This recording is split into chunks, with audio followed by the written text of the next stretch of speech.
Abrish jireenya isaa kan Hermeellaa faana ture akka irraanfatetti jira jechuudha. Yoo yaa harka fuunee hordoftoonni yuutuubii kana jalatti argamtan hundumti keessan akkam jirtu nagaa keessanii anis nagaa godha galata waaqayyoo baga nagaa taatanii jecha please yuutuubii kana subscribe godha laayikii godha viidiyoo gaafa laaltan jechuudha. Yaada qabdan immoo koomentii jala nuu kaa'aa jechuudha. Egaa guyyaa kaleessa Abrahaamii Hirmii bira deemee ture. Egaa akkuma beekamu kana dura yeroo baay'ee dubba'eera. Hirmiin mircaan ishee dogoggoradha. Filannoo isheen filatte dogoggoradha. Durumayyuu gaafa jammartii madura ufteedha kan dogoggortee jechuudha. Abbaa ijoollee filachuun dogoggora guddaa namarraan gahaa jechuudha. Haa ta'u malee egaa baay'ee waan dhukkubeef kootu jedhanii fuudhanii deemanii turanii.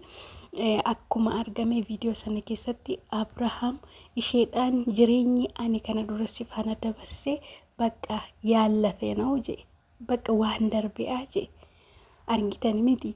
Amma jireenyi ani irra jiru haadha mucaakoo fi mucaakoo wajjin jiraachuun barbaada malee si faana jiraachuun barbaadu. Ani fi ati hariiroon nuti qabnu asumarratti dhaabbateera jedhee dubbate isheetti jechuudha. Hermeellaadhaan akkasuma hiriyoota isaadhaan illee kana booddee maqaa Rutiyyee fi maqaa koos maqaan Efreemis hin kaasinaa bakka jedhee jireenya keessan jiraadha. Namni tokko yeroo taate akkam buune jedhee akka kanatti waadaa gashiiseera jechuudha.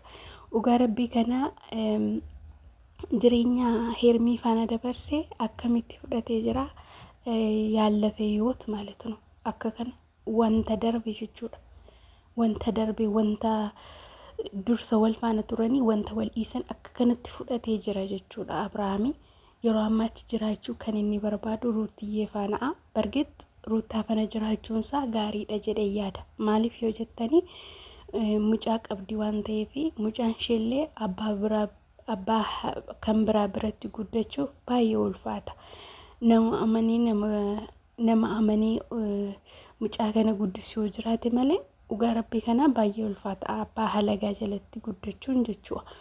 Kanaaf Rutaa fi Abrish yoo walitti araaramanii eeyyen sirriidha. Dhugaa rabbii barbaachisaadha. Mucaa isaanii guddifatu jireenya isaanii waliin deemu jechuudha. Dursayyuu Rutiyyee fi Abrahaam dursayyuu eessa akka ka'an eessa akka dhufanii namoonni baay'een beektu waan ta'eef Hermiin ofiidha gidduu kan galtee tokkommoo hiriyoota isheedha. Abeel rakkoo guddaa qaba. Abeelidha kanii fide jechuudha muciyyoo kana. Kun warra dhukkuba kanarra kan buutu kan godhe isadha waan ta'eef badii kan qabu isadha jechuudha. Dhugaa badii kan qabu Abeelidha rakkoo kan qabu jechuudha. Miidhamuu mucittii kanaa keessa kan jiru Abeelidha. Dhugaa rabbii kana yeroo tokko jecha namaa fudhatanii jecha namaatti hirkatanii deemuun kunoo miidhaa akkasii fidaa jechuudha. Yeroo ammaatti Abrahaam sin barbaadu jedheera. Garuu immoo Hermiin ani ulfaa jettee jirti. Bicha rabbi obsa siniif haa kennu jenna.